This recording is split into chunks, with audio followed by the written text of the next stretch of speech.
There's a moment I want you to think about right now, not later, right now. You're somewhere you're supposed to feel fine. Maybe it's a family dinner, maybe it's a work meeting, maybe it's just a regular Tuesday evening at home with someone you love. And on the surface, everything is calm. Nothing is wrong. Nobody is yelling. Nobody is crying. But something inside you is absolutely screaming, and you don't know why. And because you don't know why, you decide the problem must be you. That moment, that specific moment right there. That is where everything in this video begins. My name doesn't matter right now. What matters is that I've spent years studying how certain people, not all people, a very specific kind of person, move through the world in a way that quietly destroys them. Not all at once, not dramatically, just slowly, over years, in ways so small they're almost invisible. And the reason it stays invisible for so long is because this kind of person is genuinely extraordinary at one thing: reading people. I mean reading them at a level that most humans don't have access to. Picking up on the shift in someone's tone before they even finish the sentence. Sensing the tension in a room before anyone else has registered that something is off. Knowing, just knowing, that a conversation is going somewhere painful about 30 seconds before it gets there. This is a real ability. It is not a metaphor. It is not something soft people say to feel better about being sensitive. There is actual neuroscience behind why certain nervous systems are wired to process incoming social and emotional data at a level of depth and speed that most people simply don't operate at. But here's the thing about that ability that almost nobody ever tells you. It was never supposed to be a full-time job. And somewhere along the way, probably very early, probably in a place that was supposed to feel safe, it became exactly that. And today I'm going to walk you through exactly how that happened. 5 hidden rules that people with this kind of deep wiring live by every single day. Rules they never agreed to out loud. Rules most of them don't even know exist. Rules that are quietly running their relationships, their nervous systems, and their entire sense of who they are allowed to be. I call them the 5 silent rules. And at the end, I'm going to show you what happens to the people who figure out these rules exist and decide they're done playing by them. Stay with me, because this is going to go places most content on this topic never goes. Let's start with silent rule number 1. And I need you to understand that this one is the foundation. If you only take one thing away from this entire video, let it be this. Silent rule 1. Other people's pain is your emergency. Here's how this gets written into someone. Imagine a child, not a teenager, a young child, maybe 7 or 8 years old, growing up in a household where someone else's emotional state controls everything. The temperature of the room, the volume of everyone's voices, whether dinner is going to be fine or whether tonight is going to be one of those nights. This child can't change that situation. They're a child. They don't have the power, the words, or the options. But their brain, their remarkably fast, remarkably adaptive brain, figures something out. If I can read what this person needs before they even know they need it, things stay safer. And it works. It actually works. They get better and better at anticipating, managing, absorbing. They become so good at making other people feel okay that the house gets quieter. The nights get calmer, and that child's nervous system files away the most important lesson it has ever learned. My ability to read pain and respond to it immediately is what keeps things safe. Now, fast forward 20 years. That child is now an adult, sitting across from a partner who just said something completely unreasonable. And instead of feeling angry, which would be the normal human response, this adult immediately starts scanning. What does this person need right now? What can I do to fix this? How do I make this safer? They are not doing this because they're a pushover. They are not doing this because they don't know any better. They are doing it because for 20 years, this behavior has been their most reliable tool for managing danger. Except there is no danger here. This is just Tuesday. And the cost of treating every emotional moment in adulthood like it's an emergency from childhood is something I want you to really sit with. Because it doesn't just drain you, it changes the entire architecture of every relationship you ever have. Here's the specific way it does that. When you are always the person who absorbs pain, people stop learning how to hold their own. Not because they're bad people, but because you never let them practice. You're always there, you're always ready, you always step in. And slowly, without either of you realizing it, you've trained the people closest to you that their discomfort is your department. And then something happens. Maybe you go through your own hard season. Maybe you're tired or sick or something genuinely breaks inside you for a while. And you look around for the same thing you've given so freely for so long. And it's not there. Not because people don't care, but because you spent years teaching them they didn't need to. That's silent rule 1 at its most brutal. Not the sacrifice itself, the loneliness that waits on the other side of it. Here is what it looks like when someone finally breaks this rule. And I want to be precise about this because people always imagine it as some dramatic confrontation or some moment of standing up and finally speaking their truth.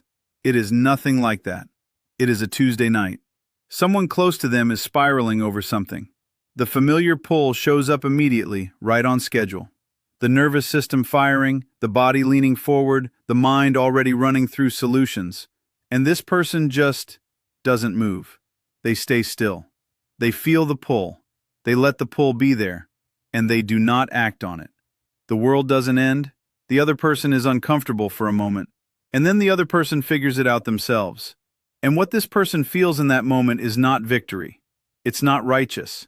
It's something much smaller and much more profound than that. It's the weird, disorienting feeling of putting down a bag you forgot you were carrying. That's the beginning of the end of Silent Rule 1. Now, Silent Rule 2, and this one I want you to pay extremely close attention to because it operates so far below the surface that most people live with it for decades without ever identifying it. Silent Rule 2. You cannot feel at peace until the specific person who hurt you fully understands what they did. Let me show you what this looks like with an X-ray. Someone says something that lands wrong. Maybe it's a dismissal. Maybe it's a small cruelty dressed up as a joke. Maybe it's just a moment where someone who is supposed to know you proves they fundamentally don't. And in a regular person, this would pass. It would sting, and then it would pass. But in someone running on Silent Rule 2, something different happens.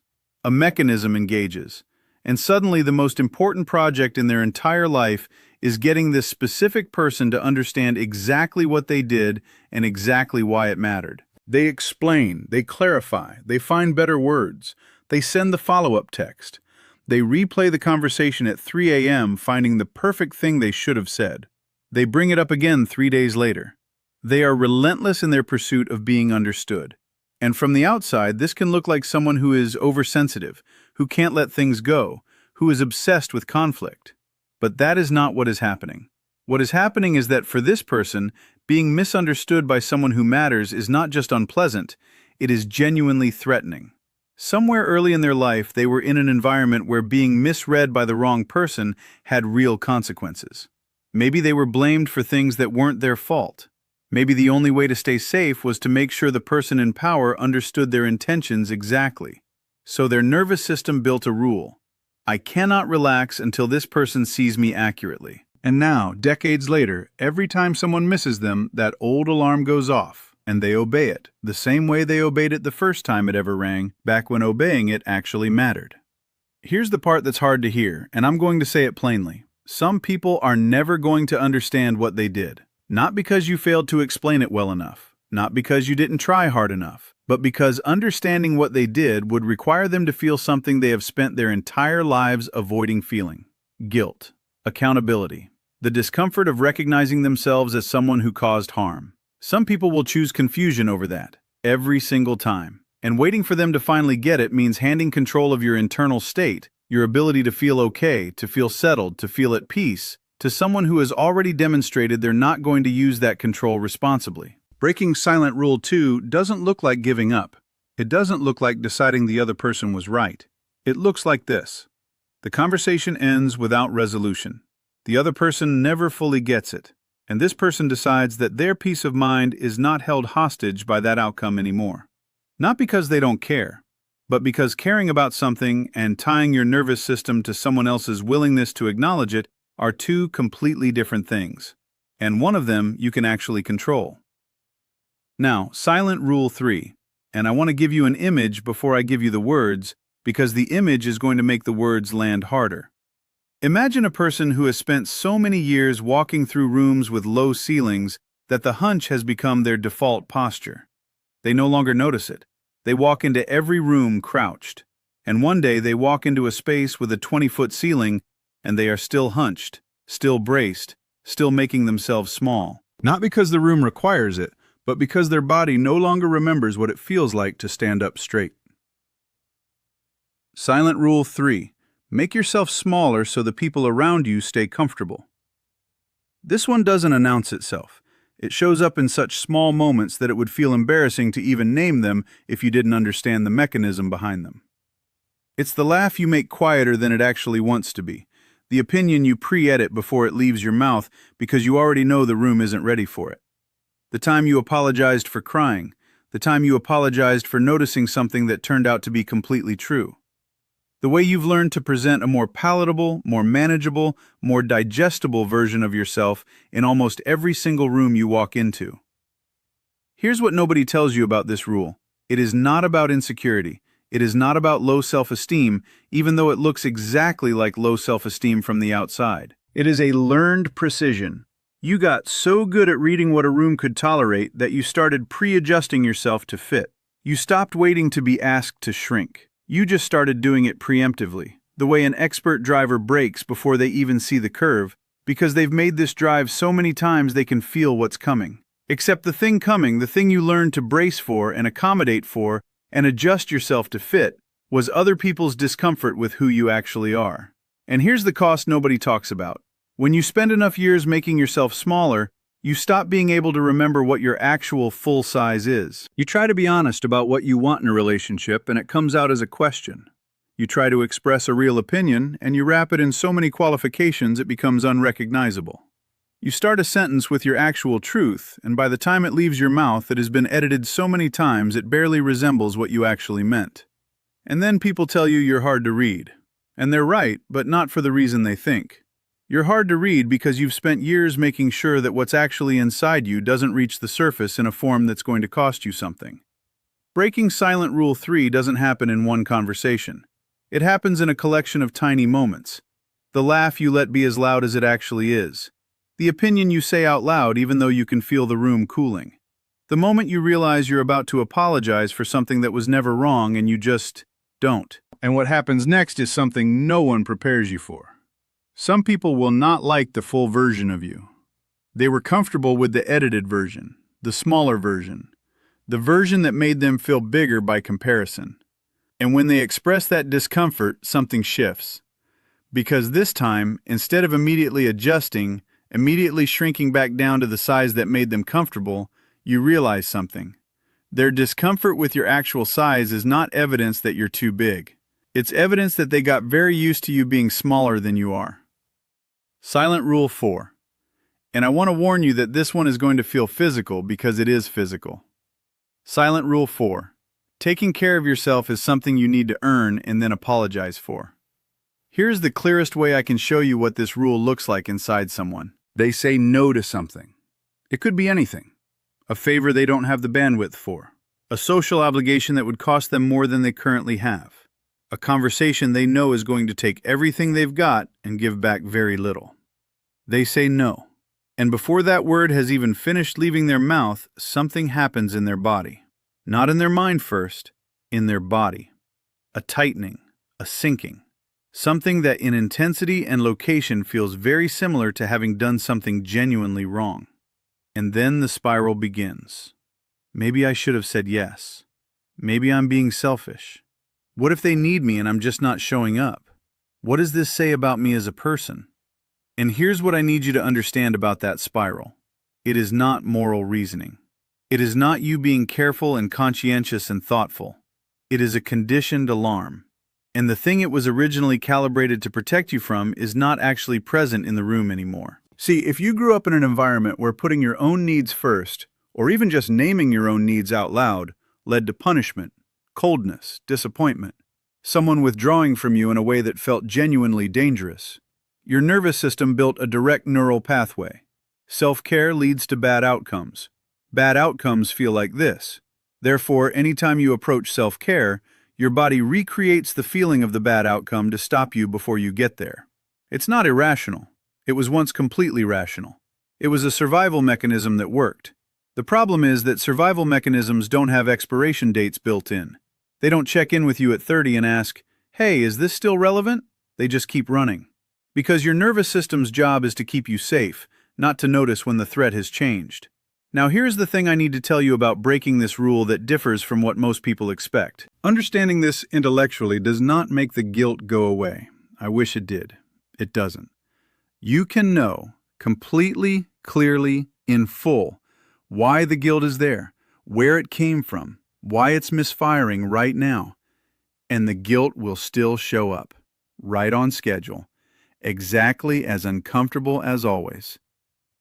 The shift is not that the guilt disappears. The shift is that you stop treating the guilt as accurate information.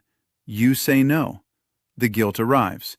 You feel the guilt fully, and you don't change your answer. And then something strange starts to happen over time. Not fast, not all at once, but the guilt starts arriving with slightly less force, because it is no longer being reinforced. Because every single time you hold the boundary and the disaster doesn't happen, you are writing a new entry in your nervous system's evidence file. Putting myself first did not actually destroy anything. That file fills up slowly, but it fills up. Now, the fifth silent rule, and this one I want you to understand is underneath all of the others. It is the operating code that makes all 4 previous rules feel not just normal, but necessary. Silent Rule 5. Love is measured in suffering. If it's not costing you something, it isn't real. This one is so deep that most people who are running it have never consciously experienced the thought. It is not something they decided, it is something they absorbed. Here's how you know if you're living under this rule. Think about the relationships in your life that felt the most meaningful, the most important, the most like love. Not the ones that were the healthiest, the ones that felt the most like love. Now honestly ask yourself, how much of that feeling of realness, of depth, of significance was tied to how hard the relationship was? How much did the difficulty feel like proof of the love? Because here's what this rule does inside someone. When a relationship is easy, genuinely easy, not performing ease, but actually feeling low friction and calm and safe, something inside them gets suspicious. It starts to feel less real, less earned, less serious. But when a relationship requires constant decoding, constant emotional labor, constant bracing and managing and recovering, that feels heavy. And heavy starts to feel like meaningful. This is not an accident. It is the result of being shaped in environments where love and difficulty were the same thing. Where the people who were supposed to make you feel safest were also the people who made you feel the most uncertain. Where the depth of a relationship was measured not in safety and ease, but in how much you were willing to endure to stay in it. And so your nervous system learned to read high effort as high value. And once that equation is in place, ease becomes suspicious. Ease starts to feel like absence, like something must be missing, like it can't possibly be real if it doesn't hurt. So what does breaking this rule look like? It looks like a relationship where, after 3 weeks, you realize you have not spent a single evening anxiety spiraling about what they meant by that thing they said. You haven't decoded a text for 45 minutes. You haven't prepped yourself before seeing them like you're walking into a room that might be a minefield. It just feels fine. And your first response to that ease is something that feels uncomfortably close to boredom, or suspicion, or the quiet nagging feeling that something must be wrong because you can't find what's wrong. But then it keeps feeling fine, day after day, and something starts to shift, not all at once, slowly, in the way that real changes always happen slowly when they're actually going to last. You start to realize that what you were calling depth, what you were calling real, what you were calling proof of love, was mostly just the familiar feeling of being in a state of low-grade crisis. And what this actually is, what the ease actually is not absence. It's what safety feels like. And if you've been chasing depth and finding suffering for long enough, safety can feel so foreign that it genuinely takes time to learn how to let it in.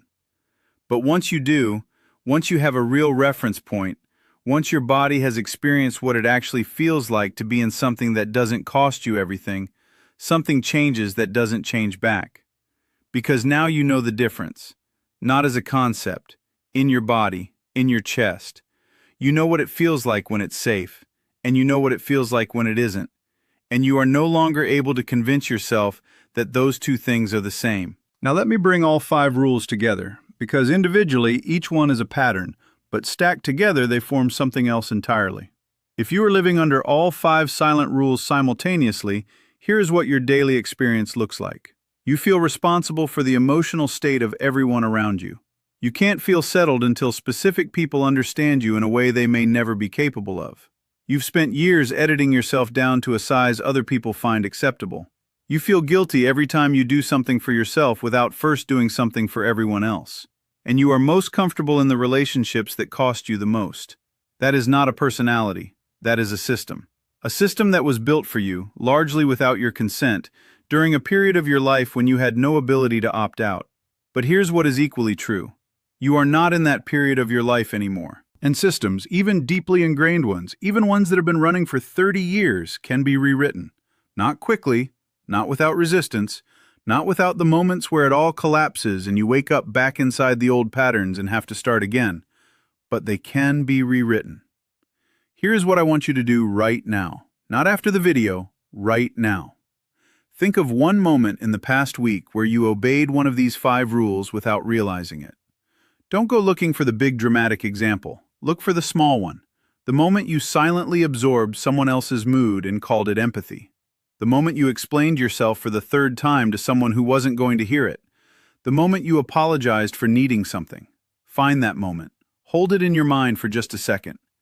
Now I want you to notice that you don't feel angry about that moment. Not really. You feel tired. Maybe a little sad.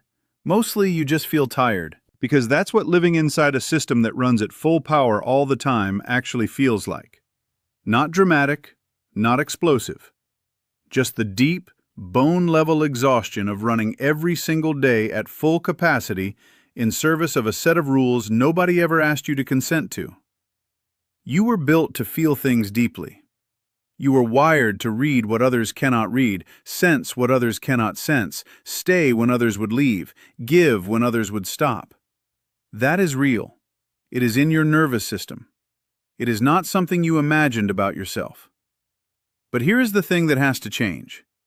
That ability was never meant to run on default. It was never meant to be available to everyone, all the time, on demand, without you getting any say in where it goes. Your depth is not a service. Your sensitivity is not a supply that other people get to draw from whenever they need it.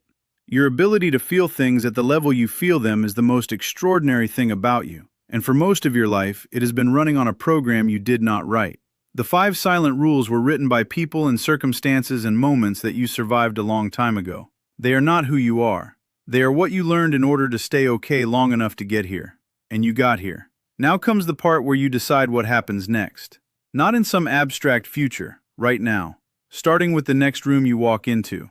The next conversation where you feel the pull. The next moment where you have a choice between the old rule and the version of you that exists on the other side of it.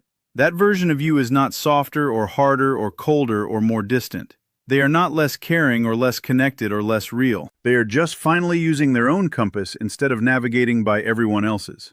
And I promise you this, the people who are supposed to be in your life, the ones who actually belong there, will not leave when you stop shrinking. They will not leave when you stop managing their discomfort. They will not leave when you start taking up the space you were always supposed to occupy. The ones who leave were only ever staying because you were making it easy for them. And some things need to get a little harder before they can get real. You have spent a long time being extraordinary for other people. It's time to find out what extraordinary looks like when you finally aim it at yourself.